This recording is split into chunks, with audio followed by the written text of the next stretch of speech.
This is a WDSU special presentation. Hurricane season has arrived. And this year, some communities are still facing challenges from the past year. This is ridiculous. I'm not seeing any help. It's an eyesore on the bayou. We have a tornado we're still cleaning up from. Continuous impacts in recent years have led to a change of heart for many who've called the Gulf Coast home for decades. Most of my neighbors have already sold their house. They've not only sold their house, they bought another house, and it's away from here. For the next 30 minutes, stories of perseverance, lessons learned going forward, and of course, expert advice from the WDSU meteorologist team to help guide you through the next 6 uncertain months.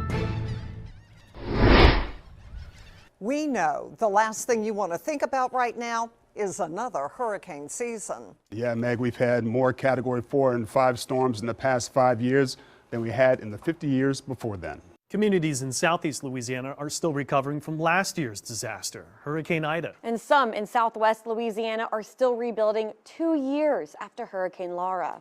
Both were catastrophic Category 4 storms, and we cannot stress enough that it's time to get ready now. It looks like it's going to be another active hurricane season for the 7th year in a row. NOAA is forecasting an above-average season with as many as 21 named storms. 6 to 10 of those become hurricanes and 3 to 6 major hurricanes. So why is it going to be so active? Blame it on the climate. Unfortunately, we have got the right ingredients for an active hurricane season again. We do not have an El Nino. That's the warm water in the East Tropical Pacific. When El Nino occurs, what it tends to do is increase the winds at upper levels, so say 20, 30,000 feet in the atmosphere, increases them out of the west, and that tends to tear apart hurricanes as they're trying to develop and to intensify. In fact, it looks like La Nina will continue into summer. Those are the cool waters along the coast of Peru, and La Nina does nothing to prevent tropical development. Notice how much cooler those waters are running. Meanwhile, in the Atlantic, the tropical Atlantic water temperatures are near normal, but the subtropical waters are warmer than normal. When those waters are warmer in the subtropics, that tends to force lower pressure, which then weakens the winds blowing across the tropical Atlantic, and that consequently causes the tropical Atlantic to warm as well. So the tropical Atlantic waters are looking warm this summer. Warm water is the fuel for tropical development. Lower pressure means plenty of moisture and rising air. La Nina means there will be a lack of wind shear, add in a disturbance, and conditions are ripe for development. Say it isn't so, but the 2022 hurricane season is looking like a busy one. The Gulf of Mexico is warm like a bathtub, and when conditions are right with low wind shear, plenty of moisture, and the warm Gulf Loop, well, disturbances can blow up quickly and make landfall as major hurricanes. It's what we call rapid intensification. Yeah, that's right, Margaret. Louisiana has been in the crosshairs for 2 years now. That's with Laura and Ida. Tropical Depression 9 formed in the Western Caribbean Thursday, August 26, 2021. So here we are, moving onshore. It was forecast to make landfall as a major hurricane that Sunday along the north-central Gulf.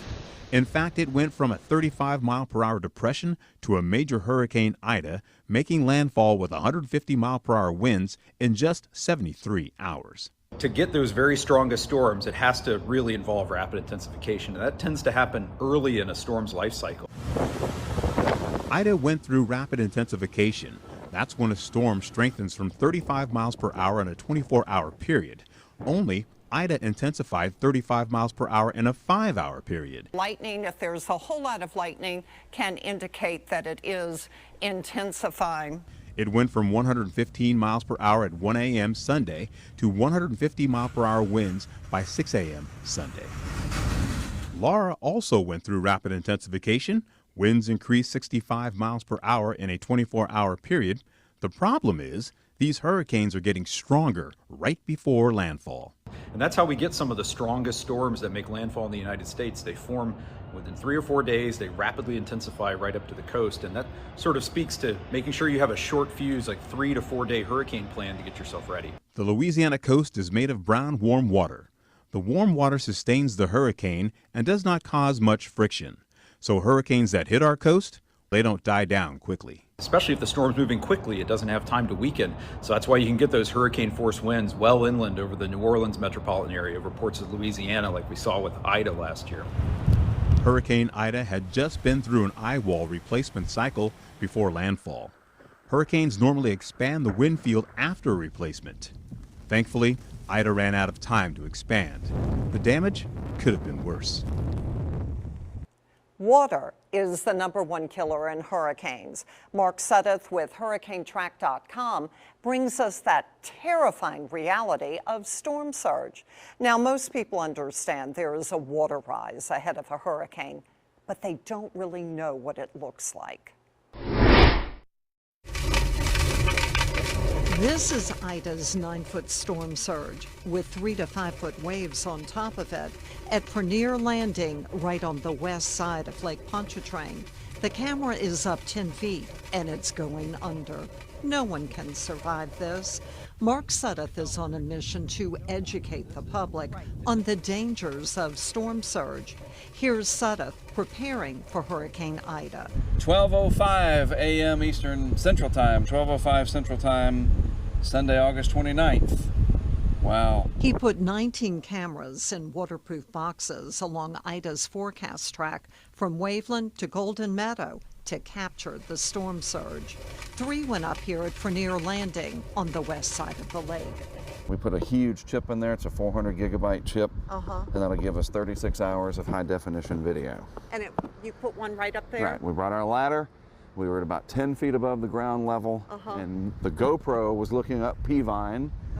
And then the live cam, we wanted it to look over there because the other one of these was on that back column looking that way. So we had 3 different angles. So the cameras look west and southwest and south, but not east. It'll fill up so fast that it'll just look like the lake. There's no context. At 1 p.m. looking south, the lake is already over Prunier Landing and rising. It's live and recorded ground truth of exactly what happened. It's not ambiguous. It's data. It's like a black box of an airline disaster that in our case are these little yellow Pelican case boxes to show exactly what happened, how it happened, when it happened. I mean, a true record of the hurricane disaster, unlike anything we've ever seen before. At 5 p.m., the waves are hitting the camera that's up 10 feet. There was a water rise of several feet in just an hour. Seeing how the storm surge works from these cameras' point of view was absolutely remarkable and very telling, because you could literally see the wind blowing on top of the surface of the water at point-blank range. At 7 p.m., waves crashed into the camera under the restaurant, popped the straps, and it was washed away with the camera still recording, looking up at the trees, debris, and more. Sudduth says it's haunting. That could be what you see before you drown if you don't heed these very serious evacuation warnings. The camera showed us that, something we've never seen before. That same storm surge that hit Prunier Landing flooded LaPlace, and that's where meteorologist Lee Southwick picks up the story. I had 2.5 feet of water in my house. Gene Franquez has lost his home twice. First to Hurricane Isaac, then to Hurricane Ida. A Vietnam veteran, he's now homeless again. 9 years ago, I survived another flood, Hurricane Isaac. That was tough. That was really tough. 9 years later, I'm surviving another flood. Everything that I saved from the first flood got destroyed on this flood, and then more. Oh, I pray they get the levee built. The $764 million West Shore Lake Pontchartrain Risk Reduction Project is currently in the works. So far, they have some access roads built and a test section of the levee underway. The project's scheduled completion, 2024. Once this risk reduction system is in place, it doesn't eliminate the risk. That's why we call it a risk reduction system. it won't be anything like the flooding they've experienced. They shouldn't see the amounts of water that they've seen in these last few hurricanes. The Army Corps of Engineers doesn't anticipate any major delays, but for now, Gene is taking up shelter at the American Legion office. And now we're in hurricane season, and it's going to be a long, scary season. Lee Southwick, WDSU News. We all saw what happened to our levees during Hurricane Katrina. Major flooding. Margaret, since then we had more than a $14 billion investment, and it's paid off. New Orleans didn't flood during Hurricane Ida. This is the Hurricane Storm Damage Risk Reduction System, also known as HSDRS locally.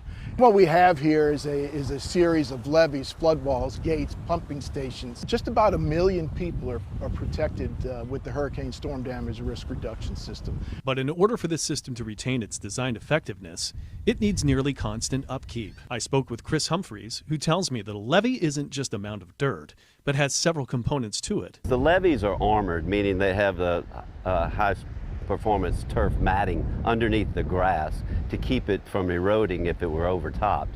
So how do you lift a levee? We take off the sod and the turf matting so that we're down to the soil, then we'll build it back up from there. But the levee walls need to be maintained too, and according to a recent report, several miles of existing wall will need to be rebuilt. Most likely those walls will be T-walls, which means they will be founded on deep piles, over 100 feet into the soil, and build a base and then build a wall up from that. But the maintenance is a never-ending project. So we're constantly looking for problems that may have occurred, lightning strikes, animal burrows, any number of things that we need to fix. And we're out every day repairing. And thanks to their hard work, we'll all be protected from another catastrophic storm surge event for decades to come. Preparing for a storm means being ready, not only ahead of landfall, but also after.